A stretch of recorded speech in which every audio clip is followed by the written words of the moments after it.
collectively done enough, you think, in the institutions of the House and the Senate to stop this bill? Well, one of the absurdities of this whole process is the Republicans made a decision to go forward without any Democratic Party input. What they made a decision to do is to operate behind closed doors on an issue that impacts every single American. There was not one public hearing. What this tax bill is about is nothing more than a gift to billionaire campaign contributors to the Republican Party.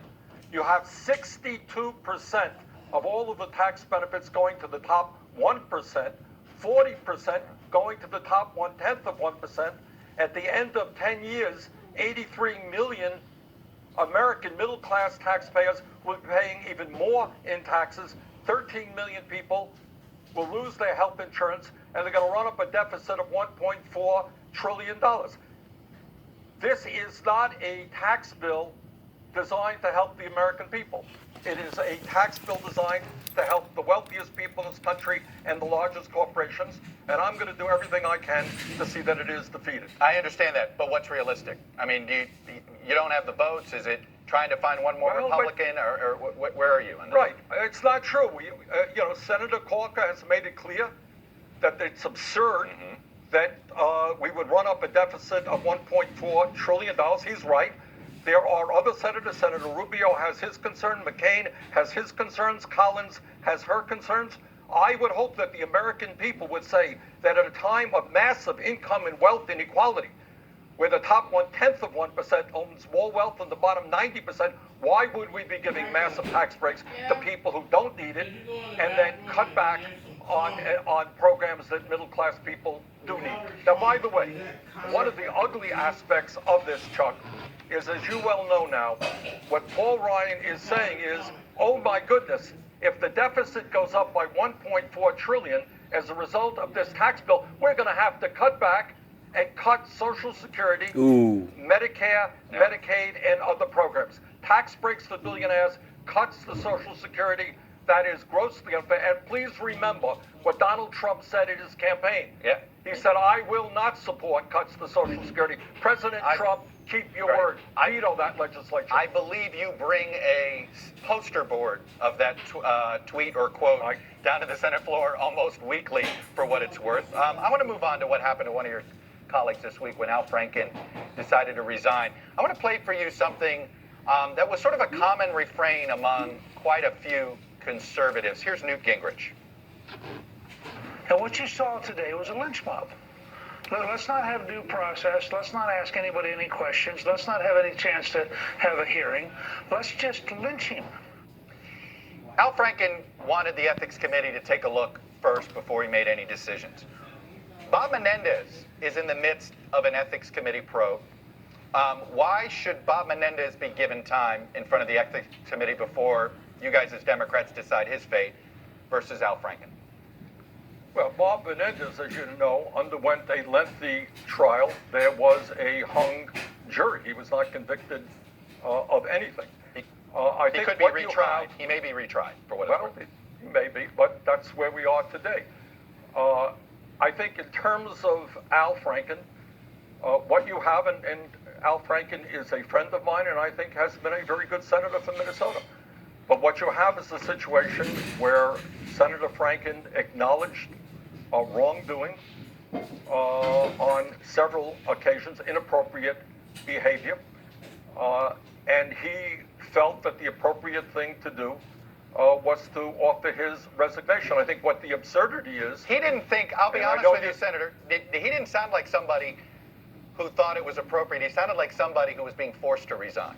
He wasn't being forced. Well, I don't know that you know what was in Al Franken's mind, but the point is that we have the absurdity now of a president of the United States who basically says on a tape that everybody in this country has seen his pride, in a sense, in assaulting women. And he has not apologized for that, and he has, not offered his resignation.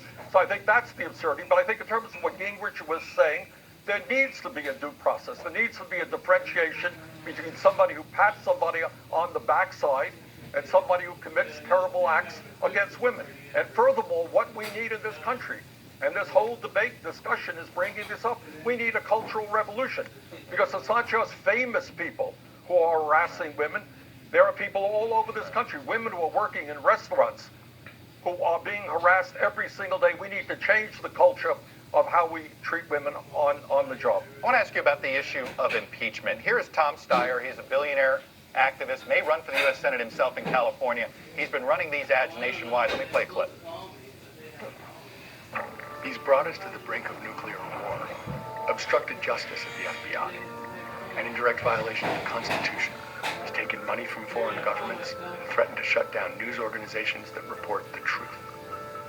If that isn't a case for impeaching and removing a dangerous president, then what has our government become? Look, you just established you want him to resign, which the No, U.S. what I just Congress, said, what I just said is Al Franken felt it proper for him to resign.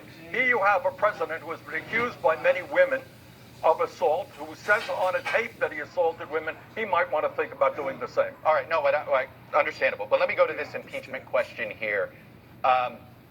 Is Tom Steyer right that it's time to look at that option? There was already a House vote this week. Many Democrats weren't ready to get on that bandwagon yet. Where are you on this issue? I think there is a process that has to be followed. I think Mr. Mueller is doing a very good job on his investigation. And if Mueller brings forth the clear evidence that there was collusion between the Trump campaign and the Russians, I think you have grounds for impeachment. But I think jumping the gun does nobody any good. You have to bring the American people onto this issue. You don't want to make it into a partisan issue. If we're going to go forward with impeachment, I want the American people clearly to understand why that is the case, why it makes sense, why it's the right thing to do. I don't think we're there right now. That's what the Mueller investigation is all about. And by the way, I am deeply offended by Republican efforts to try to discredit Mr. Mueller. When he was FBI director, he was a great guy. Now that he's doing his job here, Republicans don't like him. I think that's really very unfair. That is an issue we are actually going to be diving into later in this show. Senator Sanders, as always, sir, thank you for coming on and sharing your views. I appreciate it. Thank you. When we come back, would Republicans actually be better off if Roy Moore loses? And later, as the Russia investigation moves closer to President Trump, as Senator Sanders sort of hinted at there, the president's allies are attacking Robert Mueller's legitimacy. Are they laying the groundwork for the president to fire the special counsel? Yep. Yes, sir.